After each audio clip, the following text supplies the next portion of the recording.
Bonjour à toutes et à tous, bienvenue dans Cinécast. Salut Thibaut. Salut Guillaume.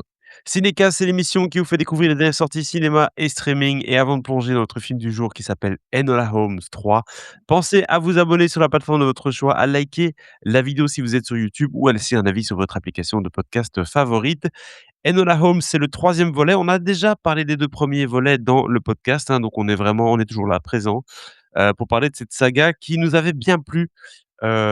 Thibaut, voilà, je m'emballe peut-être un peu, mais en tout cas, c'était Un des petit bonnes peu. surprises, hein. C'est de la Holmes, c'était agréable. Il y avait un petit côté, Sherlock Holmes, de Guy Ritchie, ça se passait souvent en Angleterre avec, ouais, voilà, avec la petite, Millie Bobby Brown qui n'avait pas d'accent américain, mais qui avait un accent britannique tel La qu'il est, la réellement, petite.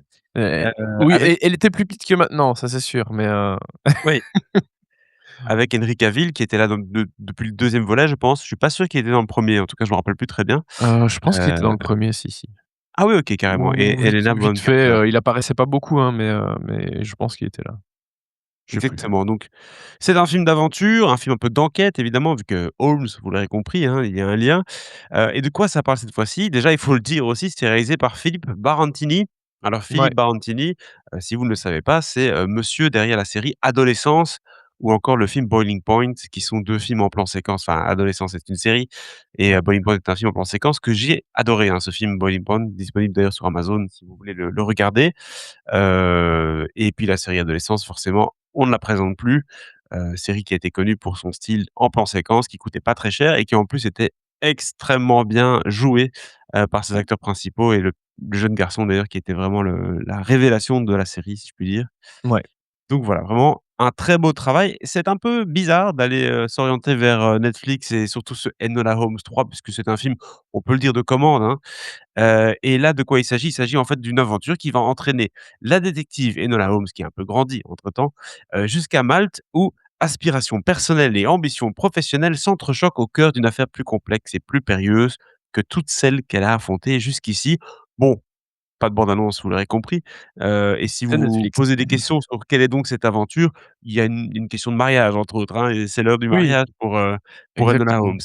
Oui, oui, avec son cher et tendre, heu qui s'appelle, Tewksbury. Voilà, à chaque fois Bury, j'oublie le nom. la noblesse. Oui, le lord, hein, ça y C'est est, il fait sa proposition, il fait sa demande, elle dit oui, ils vont se marier et direction Malte parce que c'est là que sa mère à lui, s'est mariée à l'époque et ça va coïncider aussi avec, la disparition de Sherlock Holmes, enfin qui va aussi aller à ça. Malte pour le mariage, hein, qui est donc le frère d'Enola, et il va disparaître. Donc, bizarre. Pourquoi Sherlock disparaît-il au moment, où il y a le mariage? Est-ce que c'est une coïncidence? Est-ce que c'est lié, pas lié? Voilà. Donc Enola va se lancer dans cette enquête alors qu'elle doit se marier et que c'est quand même pas pratique de se marier quand tu es en robe de mariée, hein. Ça c'est parce qu'au-delà de ça, il y a quand même cette question qui lui trotte dans la tête. Elle, c'est une curieuse, hein, elle veut toujours, elle veut faire ses enquêtes, elle a ce côté un peu très libre aussi, et elle aime, Tewksbury, hein, il y a aucun doute là-dessus. Mais est-ce que cette, future position de lady match avec, son activité de détective? Bah, pas vraiment. Donc c'est ça qui va aussi un petit peu compliquer sa vie et qui va lui poser beaucoup de questions. Exactement, hein, ça c'est un peu une des problématiques du film, hein. C'est, une femme comme elle, qui est une femme d'aventure, une femme d'action, on pourrait l'appeler à une certaine époque un peu garçon manqué, et qui se retrouve à devoir épouser quelqu'un, devenir la femme en plus dans un milieu un peu noble où justement, bah, la femme a normalement une place bien rangée. C'est une des questions du film évidemment, cette espèce de relation, bizarre et qu'elle entretient mais qui est passionnelle pour le coup. Donc il y a ça, il y a Malte, il y a le côté exotique, il y a la petite enquête concernant la disparition de son frère, mais ça s'emballe quand même un peu doucement ce film, hein. Moi j'ai trouvé qu'en tout cas, je j'étais pas trop absorbé par le film, ça j'ai vraiment dû un peu m'accrocher pour rester dedans. Mmh. Voilà, ça c'était ma première impression du film Ou quand je ouais, je comprends, je suis d'accord avec toi parce qu'en fait, il y a beaucoup d'éléments qui arrivent, dans cette enquête, où en vrai, on le comprend quand même assez vite, hein. Je trouve que le film en fait une espèce de suspense, mais tu comprends quand même très vite que tout est lié, que le lieu du mariage, que ceci, que cela, que le la disparition, enfin qu'il y a des liens et que le personnage d'Enola va mettre du temps à comprendre et puis évidemment on t'en fait un big reveal à la fin genre: «Et voici le lien entre ceci, cela, ceci et machin». Et en fait, tu es là, bah, oui, globalement, même si j'avais pas exactement tous les détails de ces liens, j'avais quand même globalement capté le truc, tu vois?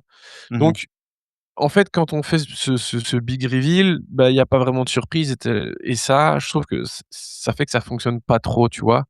Et qu'au-delà du enfin, en plus du fait que, bah, l'enquête, elle patine un peu au début.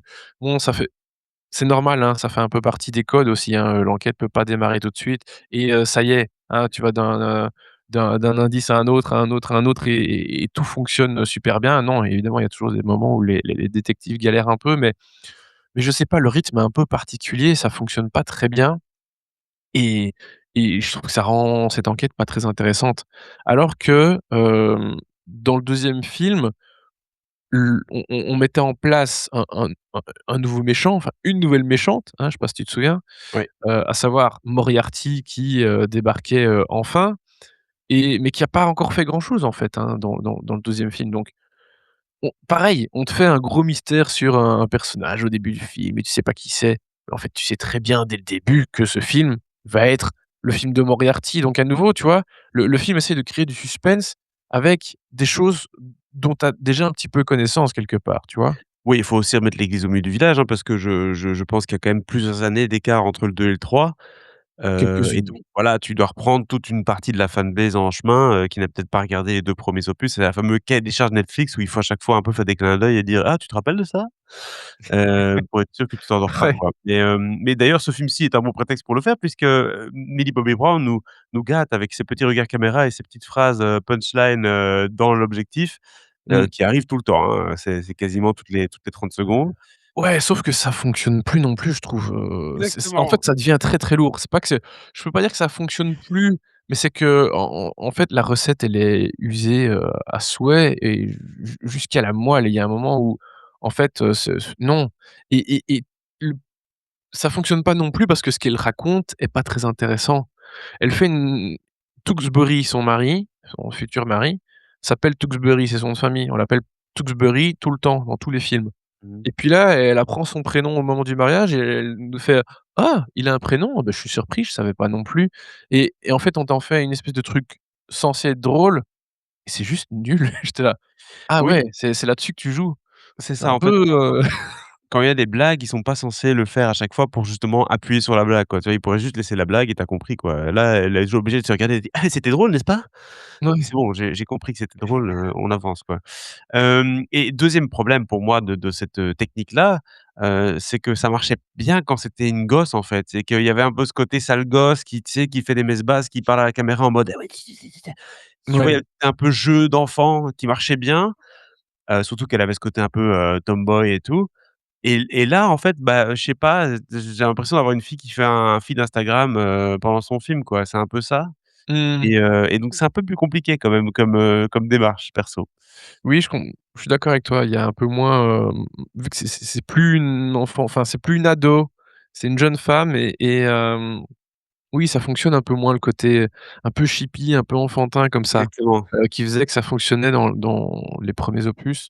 Là, vraiment, ouais, je non, ça fonctionne plus et c'est vraiment dommage parce que c'était une bonne idée en soi, ça donnait un petit peps en fait, Mmh mh. au personnage avant, mais ouais, force est de constater que l'effet est un peu passé, quoi. Et on l'a dit, hein, l'aventure, l'énigme, le mystère du film est un peu simple et moins inventif que dans le deuxième. Je me rappelle que le deuxième, j'avais aucune attente du film quand je l'ai commencé et Mmh. je me suis laissé emporter par l'histoire et en plus par les décors, ça bougeait, il y avait des trucs de train et tout, c'était quand même assez bien foutu. Mmh mh. Ici, j'ai un peu l'impression que c'est un film prétexte où ils ont tous pris un bel hôtel à Malte avec une grande piscine et que c'est, bon, ben, lundi, c'est toi qui fais cette scène-là, mardi, c'est toi qui fais cette scène-là et tu sens un peu le film produit, voilà, tu sens vraiment le côté protocole du film, film produit, comme je le dis, et c'est exactement ça et c'est ça voilà, ça enlève la saveur du projet tout simplement, quoi. C'est moins intéressant. Ouais et c'est particulier parce que tu dis que l'intrigue est un peu plus simple, mais enfin plus classique. Elle est pas vraiment plus simple parce que je trouve qu'elle est quand même un petit peu complexe où il y a beaucoup d'éléments qui sont importants pour vraiment tout dénouer, mais elle est pas très intéressante et c'est vraiment dommage parce que je pense qu'il y avait et un peu confus aussi, parce qu'il y a quand même beaucoup de choses, beaucoup d'éléments, avec des liens avec le père, de Tewksbury, avec enfin, il y a vraiment plein d'éléments à prendre en compte. Mmh mh. Donc oui, c'est un peu complexe, mais du coup, c'est un peu confus et je pense qu'en tant que spectateur, tu perds un petit peu d'intérêt pour ça aussi. Non, Alors que clairement. c'est pas vraiment compliqué non plus, c'est juste qu'il y a beaucoup d'éléments parce qu'en soi, c'est simple, hein. Une fois que tu vois les liens et tout, enfin, je veux dire, c'est pas compliqué à comprendre.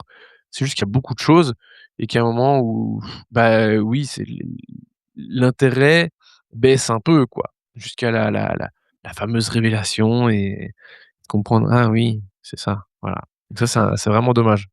Donc voilà, vous l'avez compris, c'est une super production Netflix qui ça se Ouais, ressent, hein. mais oui, oui et en même temps, je trouve que, tu vois, toute la partie plus entertaining, heu enfin entertainment, toutes les scènes un peu d'action et tout, bah, je les trouve pas si bien. Tu vois, au début du film, il y a une espèce qui est dans Mmh. une des premières scènes dans la bande annonce, hein, je pense, hem, où elle est dans un carrosse et puis, Ouais, elle est à cheval et il y a un mec qui arrive avec un cheval derrière et ouais.